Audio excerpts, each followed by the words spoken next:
Hi, everybody. Welcome to week 4 in consumer compliance. This is Professor Dunaway. Happy Thanksgiving week to everybody. I can't believe Thanksgiving is almost here, but it's just in a few days, so I hope you're all getting prepared.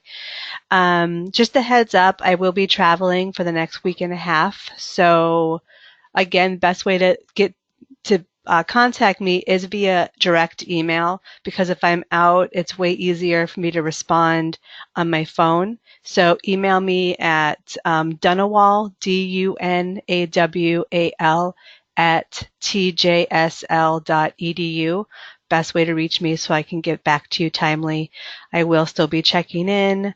It just might take me a little longer to respond, but again, that's the best way to do it. As far as grades, so those of you that turned in your first assignment timely, your grades have been posted. And then just a heads up, if you do turn it in late, so you probably all know, because most of you have been through this before. So if you turn your assignment in timely, for the most part, you will get your grades back by the Wednesday evening following the assignment due date. Sometimes before, but usually by then. If there'll be an issue and I can't get it to you in that time frame, I will let you know. However, if you turn your assignment in late, there might be a longer turnaround time, because I kind of factor into my schedule every 2 weeks for this course, set aside time for grading. So again, if you're late, sometimes you will be picked up on the next cycle. If I have time in between, I'll try to get your grades to you, but there's no guarantee when you're late that you're going to have that same 3-day turnaround. It'll take a bit longer for me to be able to get to the grading, but that's it. So that being said, your next assignment is due a week from today, so the 25th. And since I am traveling, I might need a bit more time to get those grades to you, but I will do my best to still meet that Wednesday evening time frame to get you your grades. If you return it in timely. And again, remember, if you need an extension, you must email me prior to the due date, so prior to next Sunday. Even if I'm on the road and not getting back to you, you still need to send that email to me so that at least I have it, and then I'll try to get back to you to let you know it's been granted. But you must get that to me before Sunday for an extension. And again, the extension policy is spelled out in the syllabus if you have any questions. All right, so last week for week 3, you learned about insurance. And as usual, we will start with the learning outcomes. So the learning outcomes for week 3, at this point, you should be familiar with the laws and procedures to prevent discriminatory actions within property insurance. You also should know the meaning and application of unfair, deceptive, and unauthorized trade practices within automobile insurance matters. And then finally, you should now know the enforcement issues of state governments and the federal government in life insurance matters. So those were the learning outcomes for week 3. There were 3 sections of the reading we wanted you to look at. One was regarding property insurance, one was automobile insurance, and one was life insurance. And then Professor Hutchinson also had 3 videos that he had posted for you.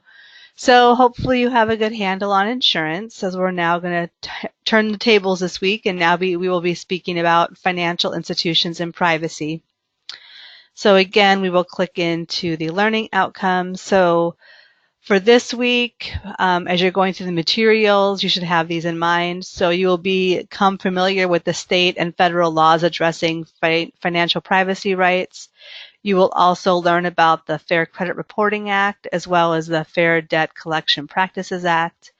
And then finally, you will be able to understand the enforcement actions undertaken by civil litigants and the state or federal government. So keep those in mind, again, as you're working through the materials for week 4. For week 4, there are 2 readings, 2 sections that are posted for you to take a look at. One is about the beginnings of financial privacy rights. That's section 3.02, and then section 3.03, federal and state statutes and regulations. And again, they are linked here for you, so you can easily access them. And then Professor Hutchinson has 3 videos for this week regarding financial institutions and privacy, posted right there. Next week, week 5, we will be learning about the Real Estate Settlement Procedures Act, or RESPA, That's week 5. And again, I think that's it. So for this week, you want to post in the discussion forum. Again, be sure you're reading all the instructions and posting exactly what we're asking for. Otherwise, you will lose points. Be sure that you're meeting the time deadlines. You will also lose points if you are late, as there are no extensions for the discussion forum. Do the readings, those 2 sections I mentioned. Watch the 3 videos. Optional office hours this week are Monday evening, 5 p.m. Pacific time with Professor Hutchinson. If you have any questions, just want to stop in and say hello, he will be there. And then again, looking ahead, your next assignment is due in 1 week, November 25th. And you must contact me prior to that date for an extension. All right, I think that's it. I haven't had a ton of questions, so I think everyone's plugging along. I do stress, if you think you're going to be late on the assignment, be sure to ask for an extension. There's a lot of students losing points this term because you're not contacting me for an extension, or you contact me after and then you already will receive a late penalty. So,